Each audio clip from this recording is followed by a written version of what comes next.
گمان بھی نہیں ہوتا۔ مقصد حیات کو سامنے رکھ کر یہ زندگی گزاریے، کہیں یہاں سے ہم ناکام واپس نہ جائیں۔ اس کی فکر کیجئے کہ کامیاب واپس ہوں، ناکام واپس نہ ہو۔ اگر مقصد لے کے نہ لوٹے تو ناکام ہوں گے، اگر مقصد کو لے کے لوٹے تو کامیاب ہوں گے۔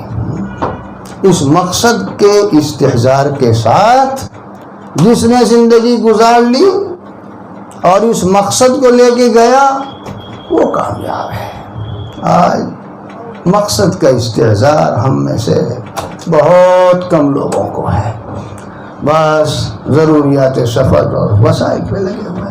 ہمارے حضرت حکیم الاسلام قاری محمد طیب صاحب نور اللہ مرقدہ اکبر ایک بڑا شاعر گزرا ہے، بلکہ وہ عارف تھا، معرفت کی باتیں اس نے کہی ہیں۔ اس تعلق سے اس نے کچھ اشعار میں کچھ پیغام دیا، اسے نقل فرمایا کرتے تھے اپنی تقریر میں اس طرح سے کہ ایک ہی کام سب کو کرنا ہے، یعنی جینا ہے اور مرنا ہے۔ جو آدمی دنیا میں آ گیا اپنے ارادے اختیار سے تو نہیں آیا نا، بھیجا گیا ہے، اور اپنے ارادے اور اختیار سے جانا بھی نہیں ہوگا، بلکہ لائی حیات آئے قضا لے چلی چلے، اپنی خوشی سے آئے نہ اپنی خوشی چلے۔ کہا بقرات سے دنیا میں کیوں آیا تو اے دانا، کہا اس نے کہ میں لایا گیا مجھ کو پڑا آنا، کہا کیوں کر بسر کی عمر، بولا ساتھ حیرت کے۔ پوچھے زندگی کیسے گزاری یہ پوچھتے ہو؟ کہ بس یہاں جتنے دن زندہ رہا ہوں حیرت اور حیرانی ہی کے عالم میں زندگی گزری ہے۔ کہا کیا جانا، بولا کچھ نہیں جانا یہی جانا۔ یہ پوچھتے ہو علم اور جانکاری، اتنا بڑا عالم ہے یہ نظام کائنات، کچھ بھی نہیں پتہ چل سکا اتنے دن رہ کر۔ تو مقصد کہنے کا یہ ہے کہ ہم جو آدمی زندہ ہو گیا اسے ہونا ہی تھا، دنیا میں آ گیا، آنا تھا، اور مولا اور مالک نے جب بلا لیا اور بلائیں گے تو اسے جانا ہی پڑے گا، نہ آنا اختیار سے اور نہ جانا اختیار سے۔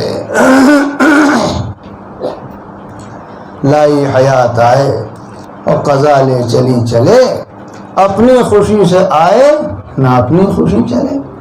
تو فرماتے ہیں کہ ایک ہی کام سب کو کرنا ہے، یعنی جینا ہے اور مرنا ہے۔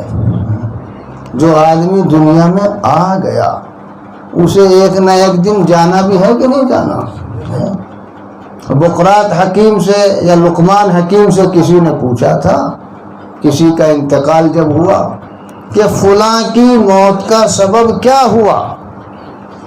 پوچھا نہیں کرتے اچھا بھائی انتقال کیا بات، بیمار چل رہے تھے یا کوئی وقتی حادثہ پیش آیا یا خدا نخواستہ حرکت قلب بند ہو گئی، اسے انگریزی میں کہتے ہیں ہارٹ اٹیک ہو گیا، ہارٹ دل کو کہتے ہیں ہارٹ اٹیک ہو گیا، یا خدا نخواستہ آج کل ایسا بھی ہوتا ہے، اللہ ہماری سب کی حفاظت فرمائے، دماغ کی رگ پھٹ گئی۔ تو پوچھا کرتے ہیں لوگ، وہ بہت بڑا دانشور تھا، دانش مند تھا، صاحب اسرار و رموز تھا، اس کا جواب وہی حکیمانہ جواب۔ کیا جواب دیا اس نے جب پوچھا کسی نے فلاں کی موت کا سبب کیا ہوا؟ تو اس نے کہا اس کی زندگی۔ اس کی کیا مطلب؟ نہ زندہ ہوتا دنیا میں آتا، نہ موت سے دوچار ہونا پڑتا۔ بات یاد آ گئی ہے تو لطیفے کی، لیکن اس میں ایک بڑے عبرت بھی ہے۔ ہمارے حضرت والا محمد سننا شاہردوئی نور اللہ مرکزہ کے یہاں رمضان المبارک میں مختلف علاقوں سے مختلف جگہوں سے لوگ اپنی اصلاح کے تعلق سے آیا کرتے تھے. کوئی 10 دن کے لیے، کوئی 5 دن کے لیے، کوئی 15-20 دن کے لیے، کوئی مہینے کے لیے بھی آتا. پھر جایا کرتے تھے اپنے اپنے وقت کے لحاظ سے. تو حضرت سے ملاقات کیا کرتے، مصافحہ کرتے. یہ ہمارے مولانا بھی تشریف فرمائے ہیں، ان کو بھی ہوا. تو کبھی 8 رکعت تراویح ہو گئی مثال کے طور پر، 12 رکعت تراویح ہو گئی. وہ تراویح ہمیں حضرت کے یہاں کافی وقفہ ہوتا تھا، کچھ دین کی باتیں بھی سنائی جاتی، جانے والے ملا بھی کرتے تھے. جیسے جیسے کسی کی گاڑی کا وقت ہوتا ہے. اچھا کہاں کہ حضرت جا رہے ہیں، جانا ہے. ہاں بھائی اچھا ہے بھائی، جو آیا ہے وہ جانے ہی کے لیے آیا ہے. ادھر حضرت توجہ دلا دیتے تھے، جو آیا ہے وہ جانے ہی کے لیے آیا ہے. اگر ہمیں یہ استحضار رہتا نہیں، اگر ہمیں یہ استحضار رہے کہ ہمیں جانا ہے، یہی بہت ساری جگہ ہماری غفلت کو دور کر دے گا اور ہماری اصلاح کر دے گا. اسی لیے نبی پاک علیہ الصلوۃ والسلام نے حدیث شریف میں فرمایا اکثروا ذکر حازم اللذات الموت. یہ جو عیش ہے، تعیش ہے اور غفلت ہے اور لطف و لذت میں دنیا کی رنگینیوں میں آدمی کھویا ہوا ہے، اسے ختم کرنے والی چیز ہے موت.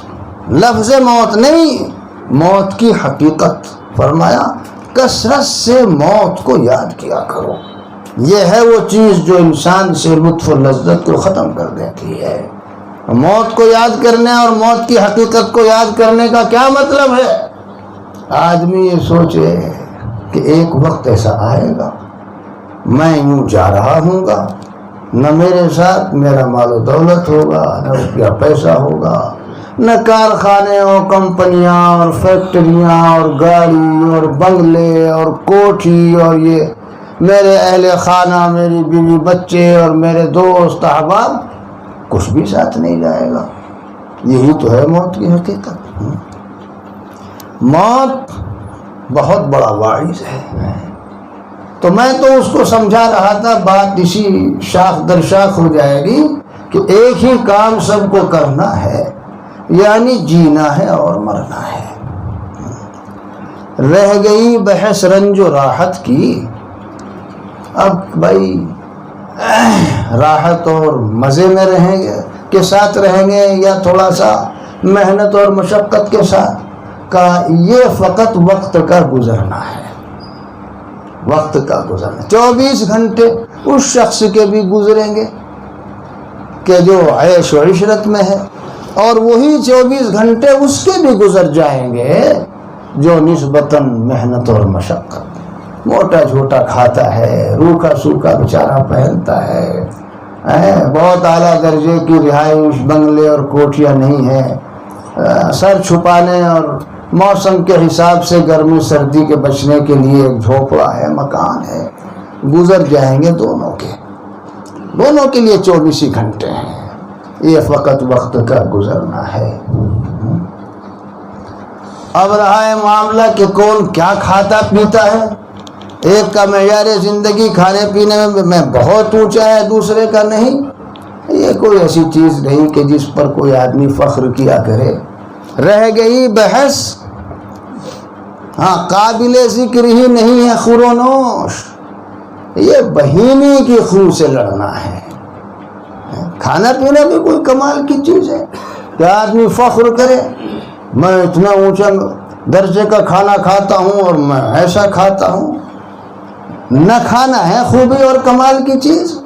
چنانچہ اللہ تعالیٰ نہیں کھاتے، فرشتے نہیں کھاتے، اور جن میں جتنے کمالات روحانی پیدا ہوتے چلے جاتے ہیں اولیاء اللہ، اور ان کی روح اور جان میں معنوی اور ایمانی قوت و طاقت پیدا ہوتی چلی جاتی ہے.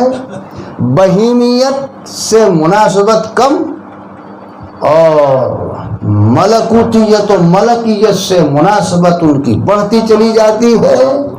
اتنا ہی ان کی زندگی میں کھانا پینا کم ہوتا چلا جاتا ہے، اور جتنا جس میں بہیمیت بڑھتی چلی جائے گی، لوگ کھانا پینا زیادہ، اس کے بغیر وہ رہ ہی نہیں سکتے۔ حجت الاسلام حضرت مولانا محمد قاسم صاحب نانوتوی قدس اللہ سرہ العزیز، انہوں نے ہندوستان میں بہت خدمات کی ہیں، غیر منقسم ہندوستان، ظاہر ہے ان کے زمانے میں تو سب ایک تھا، یہ پاکستان بنگلہ دیش اور اور وہ سب بہت خدمات کی۔ رد عیسائیت میں بھی بڑی خدمات ہیں، پتہ چل جاتا تھا پادری فنڈر کو اور ہوا گم ہو جاتی تھی۔ اسی طرح سے ان کا جو پنڈت دیانند سرسوتی تھا، مولانا کے نام سے ہی بھاگتا تھا، بعد میں ہندو مت کے خلاف بھی ان کی بڑی خدمات اور عیسائیت کے خلاف بھی بڑی خدمات۔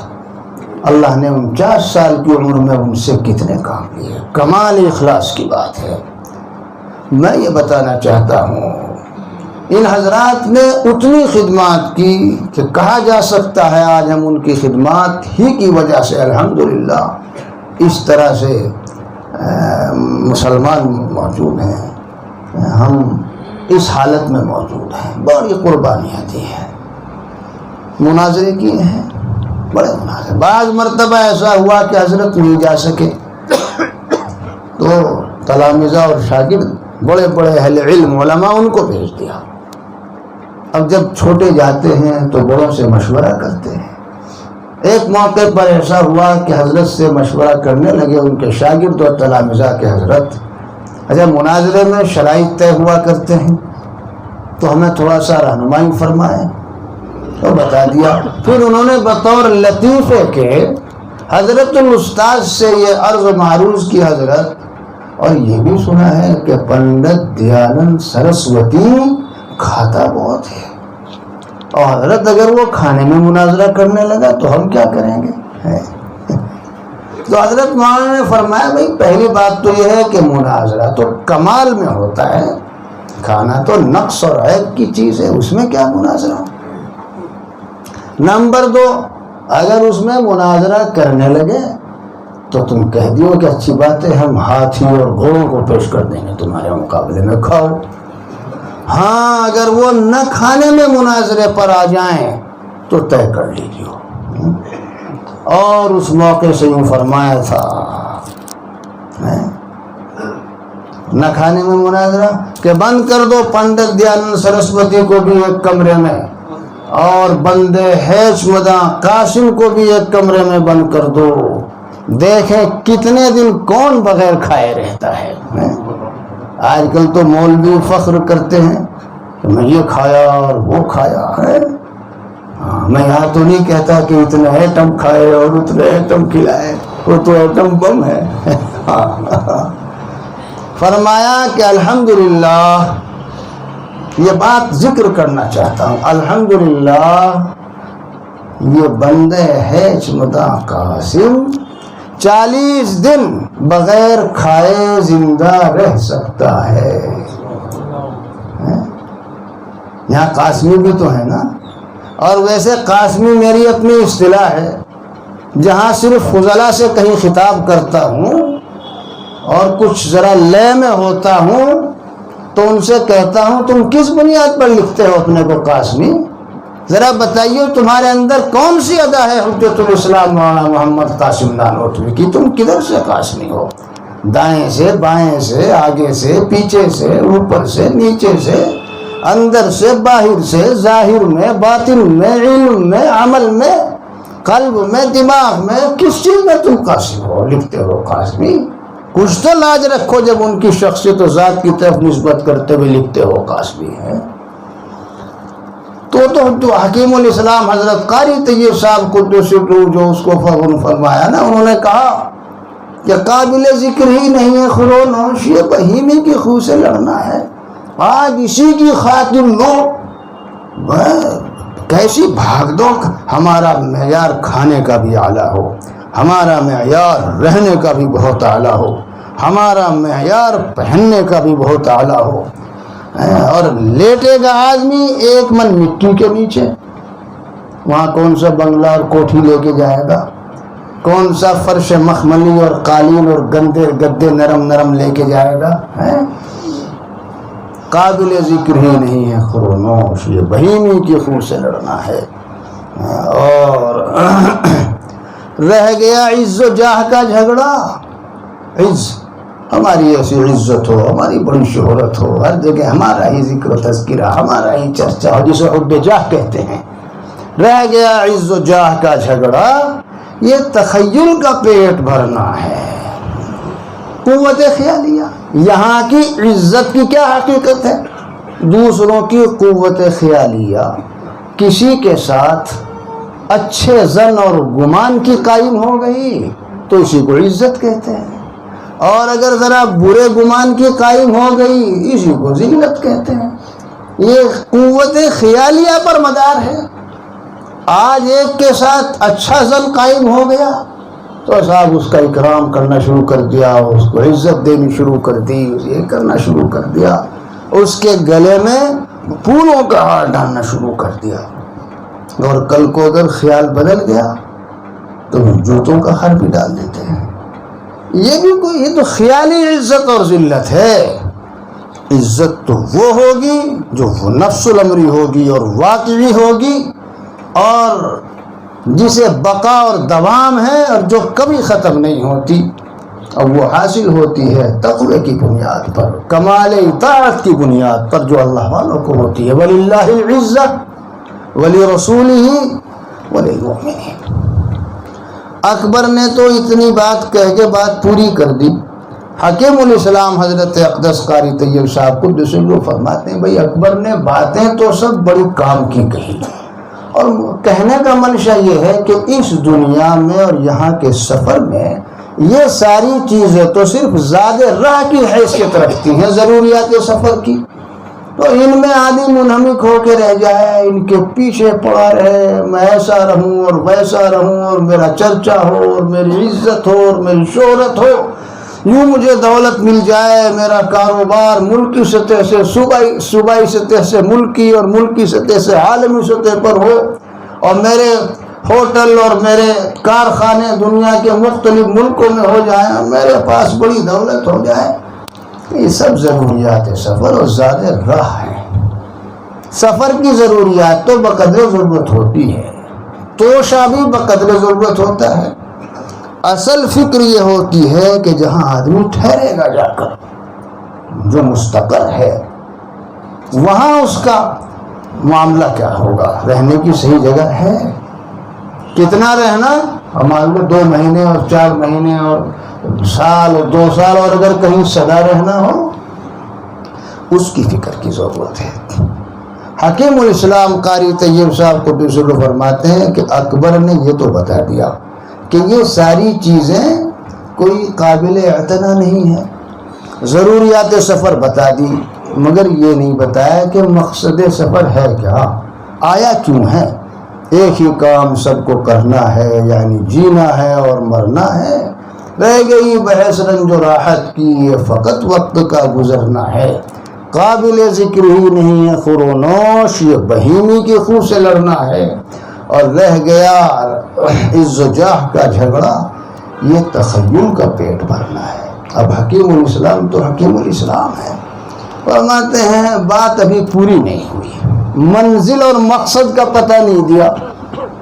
میں نے منزل اور مقصد کا بھی پتہ دیا، میں نے بھی ایک تک بندی کر دی، حضرت قاضی فرمایا کرتے تھے، حالانکہ بالکل اسی سجا میں اسی زمین پر حضرت نے وہ شعر فرمایا، مقصد زندگی ہے طاعت حق، نہ کہ فکر جہاں میں پڑھنا ہے، مقصد زندگی ہے طاعت حق، اس لیے نہیں آئے کھانے پینے کی فکر میں پڑھو اور بنگلوں اور کوٹوں کی فکر میں پڑھو اور عزت اور نیک نامی اور شہرت کی فکر میں پڑھو، آئے اس لیے ہو کہ اپنے مولا اور مالک کو راضی اور خوش کر لو یہاں اس مدت اور فرصت میں جو تمہیں ملی ہوئی ہے۔